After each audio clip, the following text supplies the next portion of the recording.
بسم اللہ الرحمن الرحیم۔ میں ہوں ایرمیان اور آپ دیکھ رہے ہیں چینل ایرمیان آفیشل۔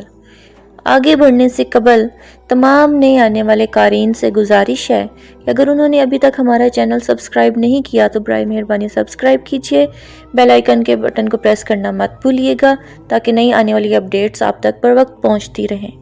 اس ویڈیو کو لائک کر کے شیئر بھی ضرور کیجیے گا اور کمنٹ سیکشن میں اپنے ترک بہن بھائیوں کے لیے دعا بھی ضرور کیجیے گا کہ اللہ تعالیٰ اس مشکل وقت میں ان کے لیے آسانیاں پیدا کرے اور اپنا خاص فضل و کرم فرمائے، آمین۔ ناظرین گرامی، آپ کو سب سے پہلے صحابی رسول حضرت ایوب انصاری رضی اللہ عنہ کے ترکیہ میں موجود مزار کا منظر دکھاتے ہیں کہ آخر وہاں زلزلہ آنے سے چند دن پہلے کیا عجیب و غریب صورتحال پیدا ہوئی۔ ناظرین گرامی، اس ویڈیو میں یہ دیکھا جا سکتا ہے کہ مزار کے اندر موجود وہ فانوس جو قبر کے عین اوپر موجود تھے انہیں ہلتا ہوا دیکھا جا سکتا ہے۔ لوگ حیران ہو کر ایک دوسرے کو پکار رہے ہیں اور دکھا رہے ہیں، لیکن حیرت انگیز بات یہ تھی کہ جو لوگ وہاں کھڑے تھے، جو مزار میں موجود تھے، انہیں زمین کے اندر کوئی جنبش یا تھر تھراہٹ یا زمین کا ہلنا محسوس نہ ہوا، بلکہ مزار کے اندر موجود فانوس خود بخود ہلنا شروع ہو گئے۔ تو وہاں موجود سیکیورٹی اہلکار کو فوری طور پر بلایا گیا۔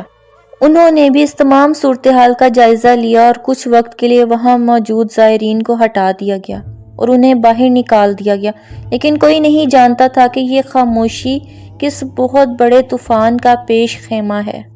اور پھر ناظرین گرامی، 6 فروری 2023 کی صبح تقریباً 4:10 پر پورے 1 منٹ یعنی 60 سیکنڈ اور سینکڑوں لمحوں کے لیے زمین 7.8 کی شدت سے ریکٹر سکیل پر 7.8 کی شدت کا زلزلہ نظر آتا ہے، اور زمین مسلسل تھرتھراتی ہے، جو صرف ترکیہ کے 10 صوبوں کے اندر 5600 سے زائد گھریلو اور کمرشل عمارتوں کو زمین پر ملبے کا ڈھیر بنا دیتی ہے۔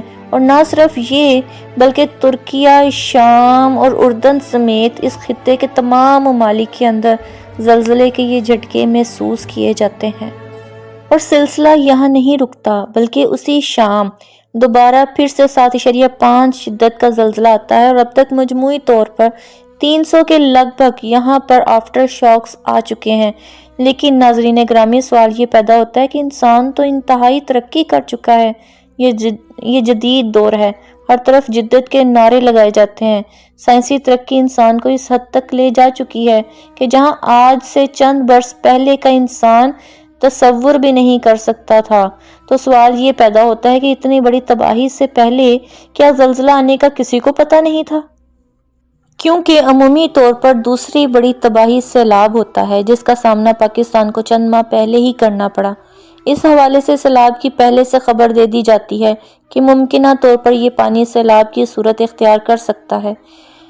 لیکن ناظرین گرامی، سائنس اور انسان کی جدت کے باوجود دنیا میں کوئی ایسا پیمانہ یا مشین موجود نہیں ہے جو یہ بتا سکے کہ زلزلہ کب، کہاں اور کس شدت سے آئے گا۔ ایسے میں ناظرین، ایک ٹویٹ ہالینڈ کے ایک سائنسدان کی جانب سے کیا گیا جو نظام شمسی میں بہت زیادہ دلچسپی رکھتا تھا۔ رابرٹ نامی اس سائنٹسٹ کی جانب سے واضح کیا گیا کہ 6 فروری سے 3 دن پہلے ہی اس نے ایک ٹویٹ میں بتایا، جبکہ اس کی سوشل میڈیا پر ایک ویڈیو بھی موجود ہے جس میں وہ یہ واضح طور پر بتاتا ہے کہ جلد یا بدیر 7.5 کی شدت سے زلزلہ سینٹرل ایشین خطے میں، یعنی کہ جہاں ترکی، اردن، شام جیسے دیگر ممالک موجود ہیں، اس طرف آئے گا۔ اس نے یہ بھی بتا دیا کہ یہاں شدید ترین آفٹر شاکس بھی آئیں گے۔ اس نے یہ واضح کیا کہ میں محض اپنے علم کی بنیاد پر ایک اندازہ قائم کر رہا ہوں۔ زلزلے کے متعلق بتانے والی دنیا کی کوئی مشین یا ٹیکنالوجی موجود نہیں ہے۔ اسے قدرت کا کرشمہ کہیے کہ اس شخص نے جو علاقے بتائے، زلزلہ وہیں تباہی مچا گیا۔